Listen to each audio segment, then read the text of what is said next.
Alright, I'm now live. Good afternoon, everyone. Wow, what a late afternoon. Excuse me, it's way past 1. I'm almost an hour and a half late for my Tech2sday because my flight was quite delayed and tardy. So I'm so sorry, but good afternoon nonetheless. Better be late than be the late. So I'm here in beautiful San Francisco. I'll be heading over to Silicon Valley on an energy conference that I'm speaking at tomorrow. So I had to come on. I'm in Constructive Ruckus. How have you been, sir? I'm in San Francisco. Just arrived. Hyperdrive says, Willie. Greetings, Carlos. Good seeing you. Good afternoon. We Parse 24. I think you had a very good question, which is nice. Lucas is asking, hey, BC, how busy are you? Extremely busy. And for those of you on YouTube, thank you so much for joining me here in the Bay Area in San Francisco. I'll be heading this afternoon to Silicon Valley to do a tech conference, which is around energy and mobility. So I just arrived. My flight was really delayed. Hello, AJ. I know you're so late for you out there in the UK. So I'm so sorry that I came so late for you. Oli from Germany. Good seeing you as well. Thanks for joining me. Greetings, DMSLR. DMSLR, I think that's how you say it. And thank you so much, guys, for joining me today on this Tech2sday. The F, very slowly, only because Mark 5 Andrew is asking. We have 5 cars to build for SEMA. We have maybe 5 more weeks left before SEMA. And guess how many are done? 0. Kevin is saying I'm running way late. Yes, Kevin, I'm supposed to arrive here at 12:15, 12:17 to be able to run down here to Baggage Claim and grab my bag and interact with you before 12:30 as I committed to. But we were so delayed. I don't know if it was something mechanical or what was going on. We were sitting on the tarmac, and I sent a quick note to you guys on Instagram. We were sitting on the tarmac for 45 minutes. So that's how late I got, you know? I'm in the Bay Area, Leo, until Thursday, and then I fly back to Los Angeles. For breakfast, believe it or not, after working out, I just had a handful of nuts. It was like a nut medley with they had different types of nuts and some cranberry. So that's what I had for breakfast, unfortunately, you know? Taylor saying my scarf is a 10 to 10. Thank you so much. Just prepared for the evenings here that are a little bit chilly.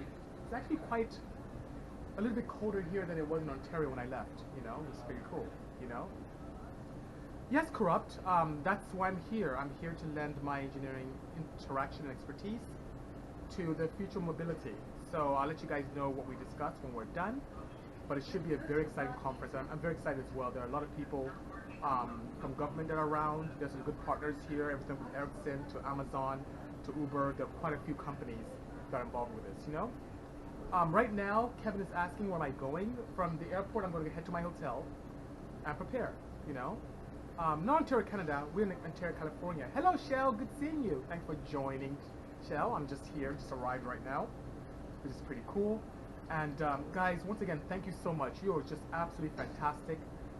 It's amazing that I had the opportunity in this country to be able to have fun, race, build, tune, create, design, and then now to be part of this energy summit. It's like a dream come true. Energy summit that's around the future of mobility, so I'm very excited about that, you know? Somebody's asking, would I ever build a first gen 3 Series E21? Nothing in the cards right now. There's so many 911s that are on my radar, plus finishing up with testing with the wagon. In addition to that, getting the Insight ready. It won't be much very soon. Thank you so much, Michelle. Appreciate that, you know. Put that on a shirt? Maybe I should. Thank you so much, Celestin AR. Appreciate the kind words. Appreciate that indeed. Thank you for joining Hella Flats Club. EF Sedan build. I've been thinking about that. As a matter of fact, Kevin and I have been tossing that around. But if it does happen at all, it won't be this year.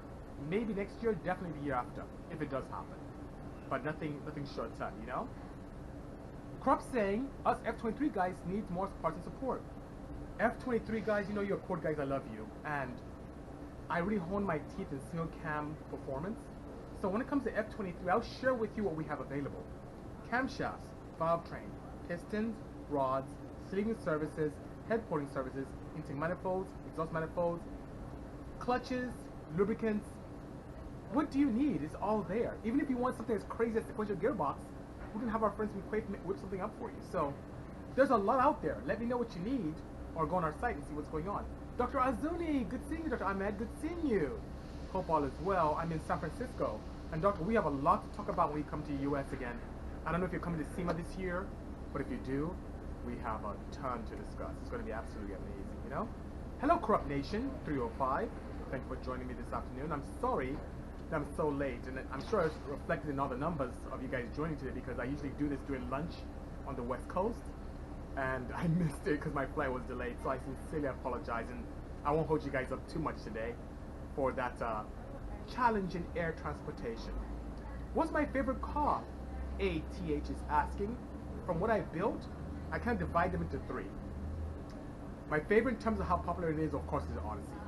My favorite in terms of fun, that center seat Boxman, where I took a Boxster and put a carbon fiber cable roof, and that thing is so much fun, it's amazing. And just in terms of just sheer sleeper and madness, it's kind of almost a trade between the blue Porsche and the blue wagon. Thank you so much, IXA.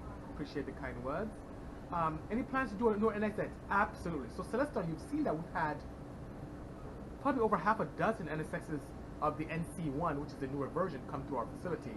We're currently in discussions with Acura to make some things happen, so don't be surprised.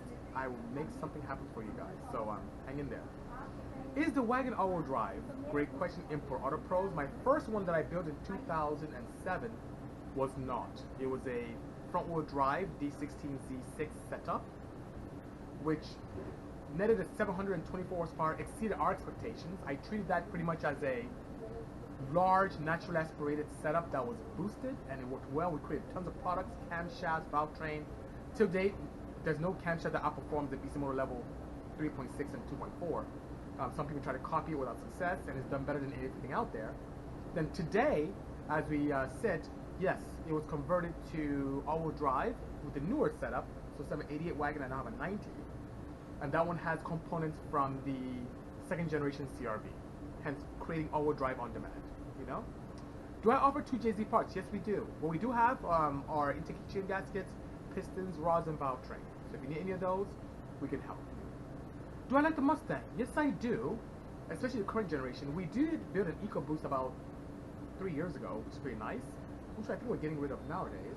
But yes, I do. It's cool, but it's not something that I look forward to in terms of a performance build. There are many other options at price range that I find quite appealing, especially with multiple propulsion opportunities, like all-wheel drive, you know? Porsche Taycan review, bro. That's a great, you know what? I am a sucker for the Taycan. And I would love to review it without having access to it, but how can I do that justice? Give me a little bit of time when it hits the market. Let me get one of them and we'll do a proper review. And I'll put that out for you, okay? No problem, you know? Why are you airing cuz I'm from UK? Why are you airing cuz? I don't understand what you mean, James. Please share that again. STI builder is asking, when are we going to build a Subaru? STI, that's great. I know I met you in SoCal recently. Your car is absolutely spectacular. I have a lot on my plate. If you ever come to our facility, and Kevin can attest to this, I have projects after projects after projects. Anything that will expedite that is if we somehow got some sort of partnership with Subaru. That would expedite things very quickly, because as you can imagine, as you know, STI builder firsthand, it's very expensive to do those things, you know? X-Hunter, hi Beast, I was the one who waved at you on his 63. I was wondering who that was. I was like, who's that waving at me? I mean, are you pointing at something else? We're waving at something else? Oh, thank you so much. I appreciate it. I didn't know you recognized me there. Thank you so much, you know? MPV, not unless Mazda okays it and has me do something new and vintage, which I love doing with OEMs, you know? Yes, I agree, James. The Taycan is really nice. But I heard a rumor about their performance at the Nürburgring that Tesla just tested recently and destroyed it by 20 seconds. So, yeah, it's going to be an interesting race when it comes to performance EVs. I look forward to what the future has in store. Build an M4, says Alex. Now, I assume you mean BMW M4. And once again, that can happen if we end up working with OEMs. The OEMs make things very good for us. They help offset a lot of the cost. They provide us data that we need to be able to create new products. And it allows me the creativity to build something old and vintage and something new. And combining some of the technology from those two. You know, putting some elements of the old into the new and taking some of the technology from the new and putting it to the old is something I really enjoy thoroughly. So I would definitely keep you posted as we secure these relationships with major OEMs as time progresses.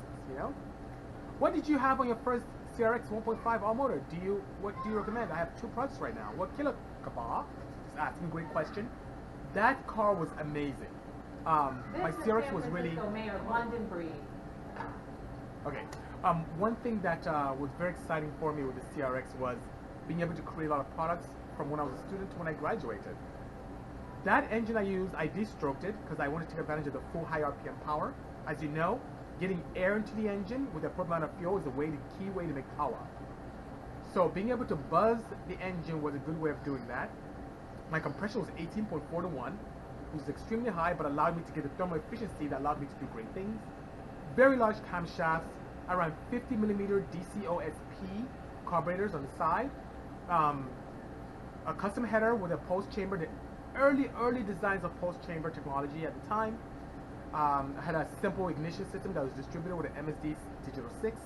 And we got that to 238 to the wheels. And it ran 10.7 at 124 NA, which is great. So the one thing about the D series is that because the ports are limited, you cannot make a ton of power compared to a B or an H or a K or an F. But the thing, because of the lightweight assemblies, buzzed like crazy. The thing revved. If you ever watched my runs, it was amazing. And with the pulse chamber technology, it was so quiet. People say, how does that thing go so fast when it's so quiet? But it was a lot of fun, you know? Hello, Black of Techie. Good seeing you. And just to give you a full synopsis, choose the right parts the first time out, you know? Kevin is asking, when's the inside build going to start? Kevin, I am so slammed with what I'm doing here and getting ready for SEMA. It may have to wait until after the first week of November, to be honest with you. I don't have time to spare to build my insights when we have the 3 privateer projects and the 2 OEM projects to build, and none of them are done. And I've been, you know, you should join us. I've been at the office at night until like 10 p.m. almost every night. It's pretty crazy, you know. Mark 5 Andrew is saying 18.41. That's amazing. Yes, it was. But you know what? It was very difficult because bear in mind that the Honda engines are really mass production engines. So that being said, it's very difficult to make things as precise as they want from factory. They were never meant to be race setups or race engines. So I will call you Kevin. So that being said, imagine the core shifts that can exist in the combustion chambers, and I saw that. So when I had Barry from Tron Pistons make me these pistons, digitizing one combustion chamber, when I put it into my engine, I noticed that some of my cylinders would hit the head, just because of the sheer, you know, experiences I had with core shift on the head. So I had to use Dicom on the pistons, turn it over, contact, and then massage the pistons with my hand for each combustion chamber. And there were times I had maybe 50 thou from the combustion chamber to the piston just to get that compression I needed and to get the clearance I needed so I don't have contact. It was amazing, you know? King Racing saying he sent me an email saying we get hundreds of emails. Yes, if you send it to my personal or my lab, then I should be able to get to it. But I get, today alone, looking at my stuff, I had, just on my flight from Ontario to here in San Francisco, an hour and a half, I had 32 emails coming. That's how crazy it gets. So please forgive me. I'll try and get to it as soon as I can. Daniel from Brazil, good seeing you. How are you? Good seeing you indeed. I see Waju Kenny G. From Niger, well, good seeing you, my brother. I hope things day come. 2 years. American Son does nothing other than watch cars on YouTube. Chooses to play only with toy cars, organized cars, some parts. I like to encourage him. What can I do? Oh, you're 2-year-old. Okay. So you're trying to get him more into vehicles. Take him to events. I didn't have that experience, but I have friends who, and I've done that with my own son who's very young. If you take them to events, if you're in California, which I don't know if you are, that Hoonigan Burnyard they have every first Saturday of the month is amazing. You can really get people excited about motorsports, even though it's more towards drifting, but you can appreciate the technology, the sounds, the smells of burning rubber and so on and so forth. It's amazing. Take them to local events, take them to the local drag strip, to a road race track, get them involved in karting. But so far as a 2-year-old, take them to events. That is a big one, you know? Omni GLHS Place Motorsports asking. I love those. Those are cool, but not much support. Those are old school, so maybe when I make it big, I may make one of those on one of my, how should I say, passion cars, which would be pretty good, eh? High Class Custom saying, are you ready to hang out? I will be in Vegas for SEMA. You're in Montreal? Okay, that's a bit of a trek from California. But if there are any local events, whether it's drifting, road racing, expose them to that. Get them out there, even at that young age. And before you know it, he'll start at 2 years of saying vroom vroom like my son does and get a kick out of it, you know? Street race, Keith Suking Race is asking, also a question, was the Datsun 240 at Spocom, was it the same car in hyperdrive? Yes, it was. So, you see how beautiful it looked at Spocom? That was after a ton of damage of that show. And luckily our friends from SOS Custom, Saul and Oscar, got that thing back together very quickly. So that was really a really tough event on cars. Some cars didn't even make the cut because they just got trashed before the shoot started through practice. But you know what? They got signed for season 2. It should be exciting, and yes, it was the same car. You know. Thank you so much, Hindsight, for the kind words. Appreciate that. Appreciate that indeed. Black Com Up Teddy says, I was looking at your site and found some rods for the K20, but nothing with low compression pistons. Any idea where we can find some? We can make it for you. So what I typically have on the site for any of the engine combinations are pretty much factory standard, like shelf piston compressions and bore sights. If you want anything bespoke, let us know. Call in to 888-922-6686 or, you know, give us a call or write to us. Especially the sales department, we'll get you going, you know. When are you going to do a CB7? I don't think I'll do a chassis of a CB7 because it's probably large and a little bit heavy and not much support for it. But the CB7 engine, the F22A, you know that's my engine of choice when it comes to sport compact drag racing in natural aspiration. That engine is what I use as a proof of concept. That's how highly I think of the CB7 and its power plant. Is I use it as my personal proof of concept that can take an engine that has no aftermarket support, design components, and make a ton of reliable power with it. So that being said, I love CB7s and their power plants. What hardware swap would you recommend for 94 Prelude with parts availability and reliability? K24A, by all means. K-swap in a Prelude would be awesome. And it has a ton of aftermarket support. And not so bad nowadays, you know? TDC, we're saying odd question, preferred silicone sealant. Not an odd question. As a matter of fact, that's a very good question. Permatex makes this thing that's known as, it's like this black silicone, and it's like a RTV black. And I was turned on to that by the guys from TRD. So one of our accounts was Toyota Racing Development. They would bring cars to our facility, even shut down our dyno for a full week and rent it out. And for many years I used Honda Bond and RTV Gray and so on and so forth. They're like, no. This Permatex RTV Black, that's the one to use. And you may think I'm crazy, but I use on everything that are Honda based. To my Porsche builds, yes. Even my air-cooled Porsche engines, I don't use the old adhesives and sealants. Those things don't hold synthetics at all. Especially a good synthetic like Pure, like what I use. So I use RTV Black from Permatex, even with my air-cooled engine builds. So that's my choice. And the engineers are right. It's a very good compound. Very good compound indeed. Project SI, greetings, good seeing you, you know. Kevin is saying K might be the way to go, but B is king. And you know what?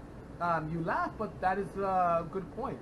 When you think of what is the small block Chevy engine of the Honda world, is the B series. But honestly, the K is a superior head, can make more power, has a lot more support, it's quite readily available nowadays. And the B's are getting harder and harder to find, especially when you want something very special, you know. The next Porsche build, the one that I would say will be finished first, would be this 935 concept vehicle. You'll see the AM induction booth, AM Canon booth in Central Hall at SEMA. You may have seen a little sneak peek at the Luftgekühlt event that happened at Universal Studios recently, a couple months ago. You may have seen a slight prelude party that happened at Race Service. So this car is going to have absolutely amazing engineering. When it comes to internal combustion, it is the most advanced Porsche I have ever laid hands on. And it's going to look, sound, and drive amazingly well. That's what we have coming. That's the very next Porsche that'll be finished at our facility, you know? Yeah, you're right, TDC. You think that, that the RTV Black is usually more cost effective than the fancy ones. You're absolutely correct. And I use that, you know, the RTV black Permatex that has a little tube that you can just open the nozzle. You can cut the tip off, open the nozzle, and adjust the flow. That's what I use. I love that thing. That thing is fantastic, you know? Legends of King has an excellent question. He asked, hey BC, what's your thought / experience with WPC treatment on cranks and bearings? I've had amazing experiences. Now, before I started using Purol, I used to use another brand, and I had a lot of challenges with some breakdown, especially when running exotic fuels. And my crankshaft was looking a little, you know, during that 16.5 to 1 compression, almost 17 to 1 compression on those engines, even aluminum rods, left a little bit to be desired when it came to that particular lubricant I use and it breaking down so easily with exotic alcohol-based fuels. So I'd had to maybe every season pull down my engine and polish things up and do bearings. And for a long time, Izumi, who's the owner of WPC, would see me at PRI, Performance Racing Industry Show. It was in Orlando at the time before I went to Indy. Would see me at SEMA and he'd show me this thing about sliding like this metal pill across a disc that had half untreatment, half treated. It would slide it easier on the WPC treated area. He'd show me this journal with a barrel, and it would spin it, and it would spin so easily. And I thought it was like, you know, snake oil, like a little show. I didn't believe in it until he showed me a white paper. He showed me a paper which was an SAE document that Honda was involved with. And after I read that document, I said, I want to try it. And I did. So I treated camshafts, rockers, bearings, and also the crankshaft. And this thing is absolutely fantastic. It's absolutely, it's even with that substandard lubricant, it got much better. And then when I switched over to Purol, it was just amazing. Just a match made in heaven. So I'm a true believer about that. D Mark 3 saying, I'm the man. Thank you so much. Appreciate the kind words. Really appreciate that indeed, you know. What is the difference between the DC5 ITR head and the Type S? Well, slight differences in cross-sectional area. You can get both to flow properly if you get a proper head porting facility that has access to a flow bench, but in factory form, slightly different cross-sectional areas. Then, in addition to that, the camshafts are quite different. So that being said, the castings, I think they're quite similar, but there's some cross-sectional area differences there. Thank you, Legends of King. Appreciate that indeed. Thank you indeed. Oh, wow. It is, wow, time is flying. It's almost, what time is it? Almost 2 o'clock here. So guys, once again, thank you so much. I'm here in San Francisco. Just arrived, heading over to Silicon Valley, where I'll be interacting with a group of individuals, both from government and tech, about the future of mobility and how engineering plays a very strong role in that, and how quality of life can improve significantly using some renewable technology and energy, which is pretty exciting indeed. You know, what is my daily driver? Right now it's like a truck, but you know, you may be surprised about what I drive daily. Would you be shocked to know that I drive a 2017 Hyundai Ioniq Hybrid? Not because it's the fastest thing in the world, not because it's the most attractive car in my fleet. I just love the technology. I just love the seamless hybrid technology that Hyundai introduced. Plus, I did some aero changes to that makes it look really strange, like a weird looking car, but I like that a lot. So that's my daily. What will I be driving this coming weekend when I get back? My blue 911, the one I posted up this morning on Instagram. That is what I'm going to drive indeed. Hello, the 911 page. You mad, a man? Good seeing you as well. Oh, thank you so much, Kevin. He said it's not actually that bad looking. Thank you. As a matter of fact, of all the hybrids, I think the Ioniq hybrids, as in commercially available commuter hybrids, I think is the most attractive one here. I mean, when it comes to performance hybrids, of course, I love the NSX. I think that is really badass, you know? What's in the mystery box in Purol? In the mystery box? I don't know what that means. I have no idea, Flash Shuttle. I mean, Purol's my looking at a choice. I love the compound, but I don't know what the mystery box is. If they're doing some kind of special promotion, I don't know about that. I'll look it up. 918 is awesome, but actually out of the price range of a lot of people. The NSX offers the performance and technology of a 918, of a P1, and dare I say the Enzo, with 6 figures, which is pretty cool, you know. Question, says D Mark 3. Do you think a 1JZ VVTi with upgraded powertrain and cams but stock block will make serious horsepower? Yes. It also depends on what your definition of serious is. So some people, serious is 500 plus, which is still a handful. Remember what we did with Vin's car from Hoonigan? He made north of 500 on that. It gets very knock sensitive on 91, so you can push too much past 400 safely. But on 85, you can have a lot of fun. Or is your basis of serious power 1,000 horsepower? You can push it. It won't last forever, but yes, you can. And I love variable valve timing on Toyotas, especially the 1J. Some tuners don't know how to use it. They don't know the frequency for the solenoid. They don't know how to tune it. It's a massive opportunity. You can gain as much as 100 wheel horsepower tuning that in mid-range at high boost levels. So by all means, take full advantage of it. LA Dismantler, great seeing you and the team this last weekend at the Museum of Flying in Santa Monica. That was really great seeing you, and I love your support. Thanks so much, and I look forward to you guys having great business from now into many, many years in the future, you know. Blackcom of Ticket says, I completely forgot to ask, how were you able to get involved with EA for the Need for Speed in 2015? That's a great question. It was, they reached out to us. It was literally a cold call. I thought it was a joke, but in that game, they reached out to, I think there were 9 influencers, or people they thought were leaders in the automotive scene. So I was in the company, I should say, excuse me. Excuse me. I was in the company of people like Ken Block, Magnus Walker, Nakai from RWB, Larry Chen. There were some great heavy hitters there. And it's so interesting, Magnus Walker and I were on the same flight from LAX to the UK, to Heathrow. And we got to know each other very well during that 11 or so hour flight. He's a great guy. And we hit off very nicely, became good friends, and we've done some good correspondence. And guess what?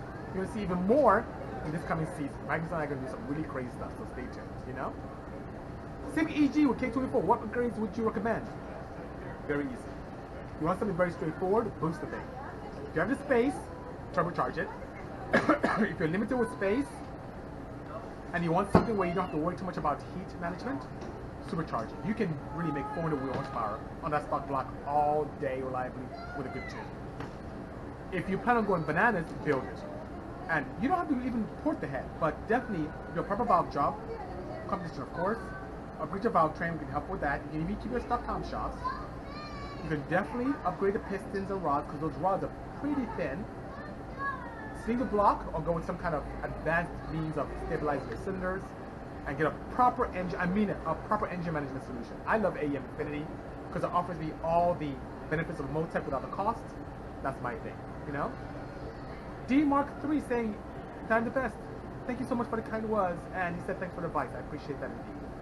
So guys, once again, I apologize for being tardy to this interaction with you today, but I'm gonna head over, take an Uber, since I'm meeting with them, over to my quarters, and I'll keep you abreast of what we do, which is great. And Legends of King, to look at that, to get more insight on the dwell time and long run. Let's talk about that next time. Let me hop on this transportation and head over to the hotel. But guys, thank you so much for being great supporters. I look forward to seeing you soon and seeing you when we get back to Los Angeles. Have a great one, guys. Take care. Cheers.